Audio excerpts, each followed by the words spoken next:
बातमी आपण बघूयात. पंतप्रधान नरेंद्र मोदींचं आणि एप्स्टीनचं काय नातं, असा सवाल पृथ्वीराज चव्हाण यांनी उपस्थित केलाय. एप्स्टीनच्या सांगण्यावरनं मोदी अमेरिकन अधिकाऱ्याला भेटायला तयार कसे काय झाले? माजी मुख्यमंत्री पृथ्वीराज चव्हाण यांनी सवाल उपस्थित केलाय.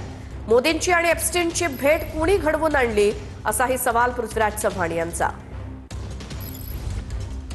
एक अमेरिकेतला एक मोठा अधिकारी जो ट्रम्प यांचा सल्लागार होता, स्टीव्ह बॅनन नावाचा, तो एप्स्टीनला विनंती करतो की मला भारताच्या पंतप्रधानांना भेटायचंय. एप्स्टीनकडून उत्तर येतं की मी प्रयत्न करतोय की तुमची गाठ होईल का.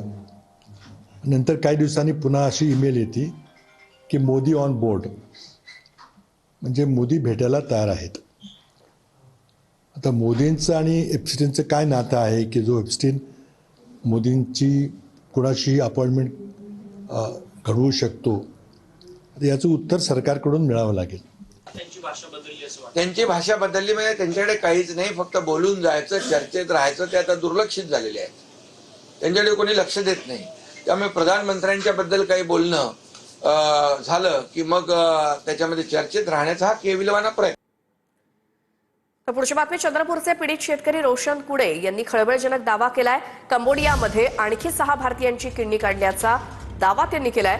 कुडे यांच्या दाव्यामुळे संपूर्ण या प्रकरणामागे मोठं रॅकेट असण्याची शक्यता आहे. कुडे यांच्यासोबत राजस्थान, पंजाब आणि हरियाणातल्या देखील काही युवकांचा समावेश आहे. ते बाहेर राज्यातले पण होते, काही त्याचे दुःख वगैरे होते, ते दुःख घेऊन ते पण तिथे आले होते. कोणी सहकुशीनं तिथं गेला नव्हता. काही लोकांच्या किडनी काढण्यात आल्या का? हो, किती लोकांच्या काढण्यात आल्या? जवळपास तिथे 6 लोकांचं, आणि मग ते बाकी बांगलादेशवरून आले होते, त्यांचे पण तिथे खूप मोठा स्कॅम चालतोय. भारतातले किती लोक होते तुम्ही जेव्हा तिथं होते? आम्ही भारतातले 6 लोक. कुठल्या कुठल्या राज्यातले होते? राजस्थान, पंजाब, हरियाणा, बिहार आणि उत्तर प्रदेश, आणि महाराष्ट्राचे आम्ही 2 होतो.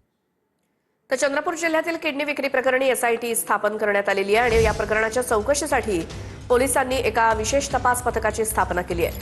अतिरिक्त पोलीस अधीक्षकांच्या नेतृत्वात आणि पोलीस अधीक्षकांच्या अधिपत्याखाली हे पथक काम करेल. अवयव विक्री प्रकरणाचं आंतरराष्ट्रीय स्वरूप बघता यात एखादं मोठं रॅकेट कार्यरत आहे का, याचा देखील तपास प्रामुख्यानं हे पथक करणार आहे. शेतकऱ्यांच्या या व्यथा यांना कळत नाही का? शेतकऱ्यांची ही सगळी परिस्थिती, त्यांची किडनी विकेपर्यंत त्यांना कर्जासाठी परावृत्त केलं जातं.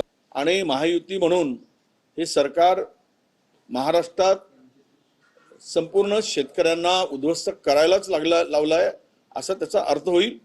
पण एक मात्र मी नक्की सांगेल की हे सरकार शेतकरी विरोधी आहे.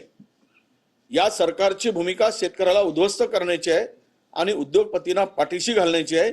नाही, प्रचंड गंभीर बाब आहे. शेतकऱ्यांच्या जीवाशी खेळण्याचा हा प्रकार आहे. यावर माननीय मुख्यमंत्री देवेंद्र फडणवीसजींनी SIT आणि त्या ठिकाणी गंभीर दखल घेतली आहे. सावकारांना पकडली आहे. जे सावकार कर्जबाजारी सावकारांनी हे षडयंत्र केलं त्यांनाही पकडलं आहे. पुढच्या काळामध्ये अजून कडक कारवाई होईल आणि प्रचंड त्या ठिकाणी मजबूतीने आम्ही या ठिकाणी गुन्हे दाखल करू. आणि नंतर मात्र जे जे या गुन्ह्यामागे असतील त्या सर्वांना कुणाला सोडलं जाणार नाही, अशा सूचना माननीय मुख्यमंत्र्यांनी दिल्या.